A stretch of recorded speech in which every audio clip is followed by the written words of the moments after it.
बिस्मिल्लाहिर्रहमानिर्रहीम। अस्सलामुअलैकुम। आज मैं आपके साथ बहुत ज़बरदस्त सी पोटैटो स्टिक्स की रेसिपी शेयर करने जा रही हूँ। बहुत सिंपल तरीके से ये रेसिपी बनती है, इंतहाई मज़ेदार होती है, बच्चे भी बेहद शौक़ से खाते हैं।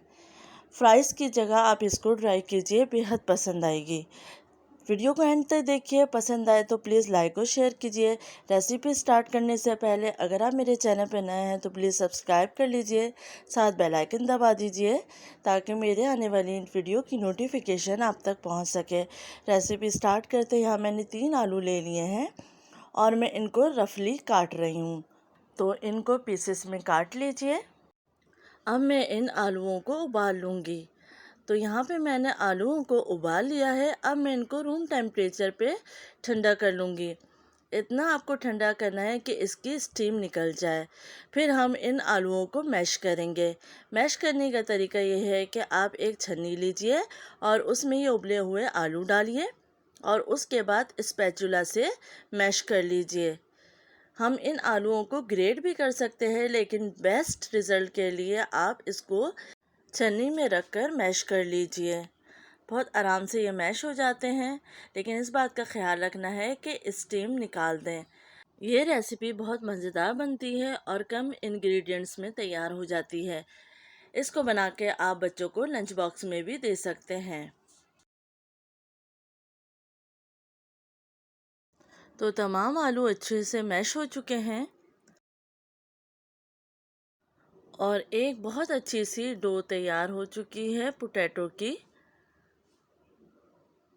मैं अभी आपको इसका टेक्सचर चेक कराती हूँ। ये देखिए आप कितना स्मूथ सा ये टेक्सचर बनकर तैयार हुआ है। अब हम इसमें ऐड करेंगे कुछ चीज़ें। तो तकरीबन 2 टेबल स्पून मैंने यहाँ पे कॉर्नफ्लावर ले लिया है और 1 टेबल स्पून चावल का आटा, हाफ़ टी स्पून नमक ऐड किया है और हाफ़ टी स्पून पिसी हुई काली मिर्च। इन तमाम चीज़ों को अच्छे से मिक्स कर लेंगे। अच्छे से मिक्स करके एक स्मूथ सी डो तैयार कर लेंगे। बहुत आसान सी ये रेसिपी है, बच्चों बड़ों सभी को ये बहुत पसंद आने वाली है। तो डो तैयार हो चुकी है। अब हम एक ज़िपर बैग लेंगे या कोई भी आपके पास दूध दही वाली थैली हो, उसमें भी आप इस मिक्सचर को डाल दीजिए इस तरीके से और फैला दीजिए। फैलाने के बाद हम इसको बेलन की मदद से एक स्मूथ सा स्क्वायर बना लेंगे। तो बेलन की मदद से बेल कर हम इसको स्मूथ सा कर लेंगे।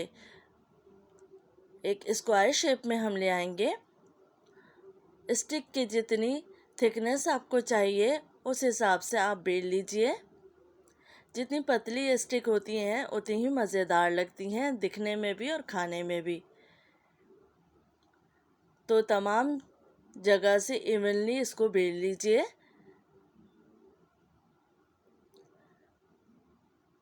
बहुत आराम से ये बिल जाती है, आप देख सकते हैं। इसको चारों साइड से एक सा कर लेंगे। तो ये देखिए आप स्क्वायर शेप आ चुकी है। अब मैं इस शॉपर को काट लूँगी।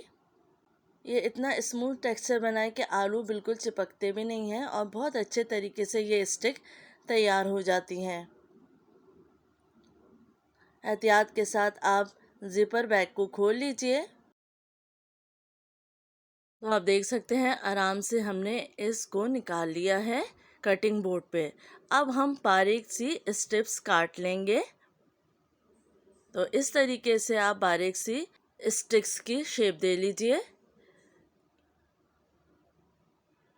बहुत आराम से ये कट जाती है। तमाम स्ट्रिप्स को हम इसी तरीके से काट लेंगे। अब हम इसको फ्राई कर लेंगे। फ्राई करने के लिए ज़रूरी है कि तेल पहले से ही अच्छा सा गर्म होना चाहिए और हम तकरीबन 2 से 3 मिनट इसको पहले तेज़ आंच पे फ्राई करेंगे। इसके बाद हम आंच को मीडियम कर देंगे। अगर ये डालने के बाद आपस में चिपकने लगें तो ज़रा सा फ्राई होने के बाद इसको चमचे की मदद से हल्के हाथों से अलग कर लीजिए। तो आप देख सकते हैं ये ज़बरदस्त सी फ्राई हो चुकी हैं। थोड़ी सी हम और फ्राई कर लेते हैं। कोशिश करनी है कि स्टिक्स को आपको सीधे ही डालना है।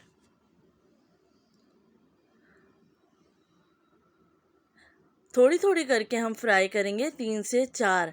ज़्यादा आपको एक साथ डाल के फ्राई नहीं करना है, वरना ये आपस में चिपक जाएंगी और आपके लिए फिर हैंडल करना मुश्किल हो जाएगा।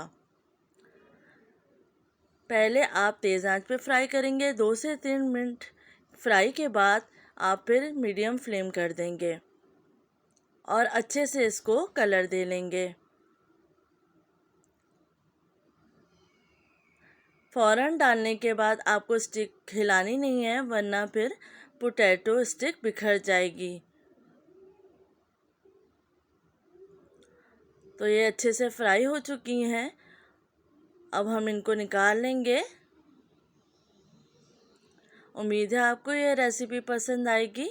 बहुत मज़ेदार सी ये पोटैटो स्टिक तैयार हो चुकी हैं, आप देख सकते हैं, और दिखने में भी बहुत खूबसूरत लग रही हैं। उम्मीद है आपको ये रेसिपी पसंद आएगी। अपना ख्याल रखिएगा। अल्लाह हाफ़िज़।